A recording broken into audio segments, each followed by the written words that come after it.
So first of all, I'd like to confuse you a little, because I like confusing you. So let me do some computations, pretending that area is a product, and see how careful we should be doing computations. So what I will do is I will take two vectors u and v, and I will try to compute the area of the parallelogram on u plus v. That's my first vector. And the second vector is going to be also u plus v.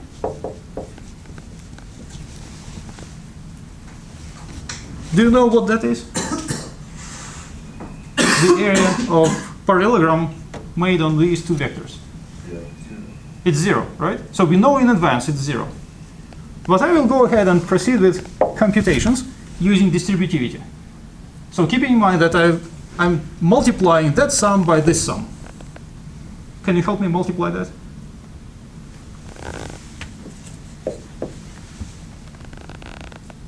It's basically a square, isn't it?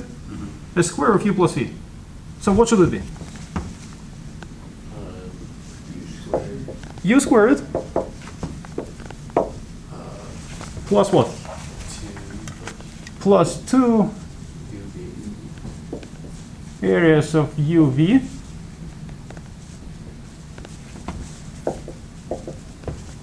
plus areas of v and v. All right. Well, then I can do something about it.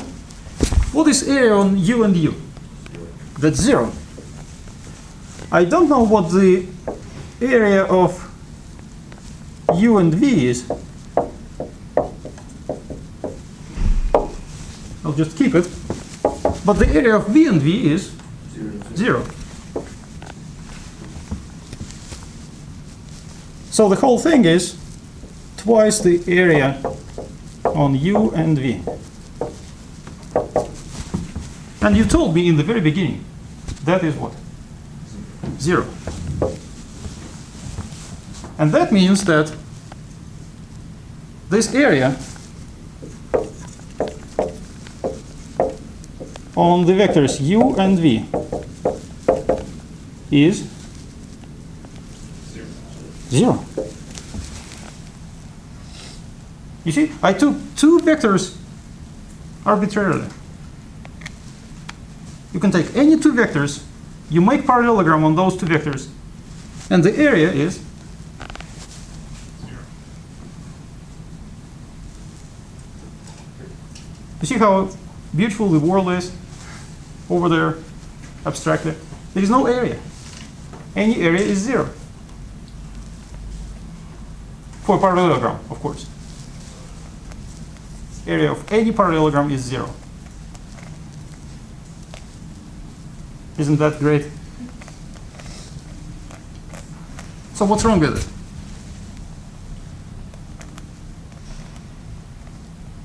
Because you did most of the computation, right? According to those simple rules. What was wrong with this computation? Well, I just have to tell you that you went too fast with the computation. And that's exactly where we have to be careful. The quick thing was to say that, oh, right here, using distributivity. You are too used to square u plus v very quickly. It is u squared plus 2uv plus v squared. It is actually not like that, if you do it carefully. So the careful way would be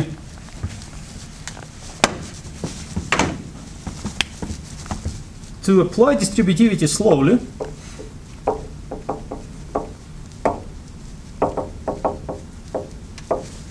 and to say that, well, first I will distribute with respect to the first sum.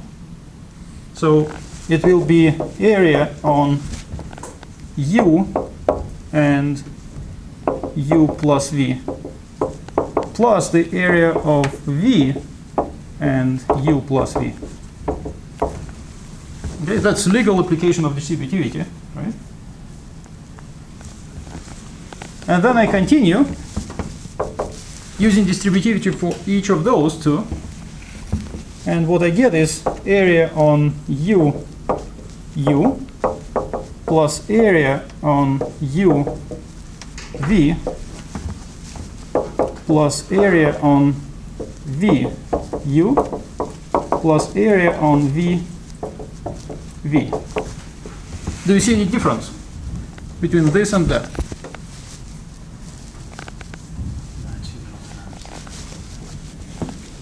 These two middle terms are not twice UV, because those two middle terms are not the same. At least they are not. They should not be the same algebraically.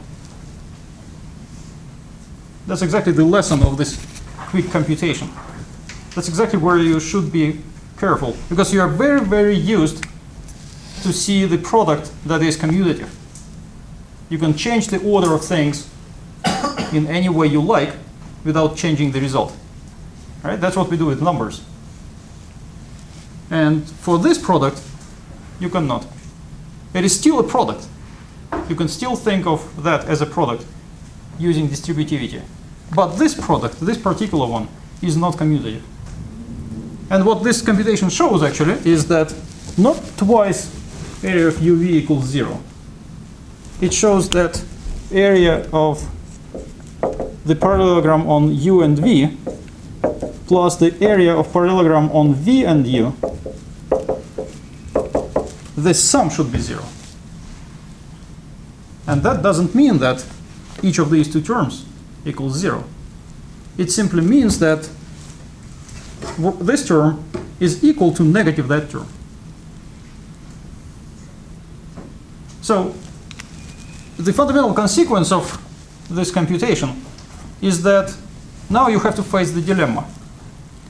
The dilemma is, if you want to do computation with area, if you want to use algebra at all, then you better accept that area can be negative.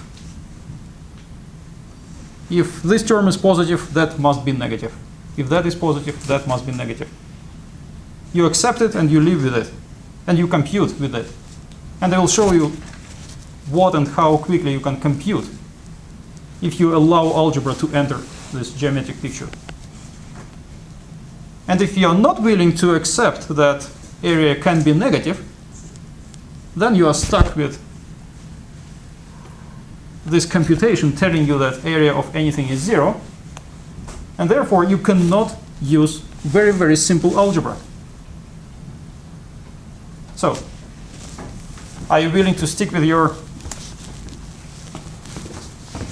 belief that area should be positive all the time, that you developed over years, without being able to apply any algebra there?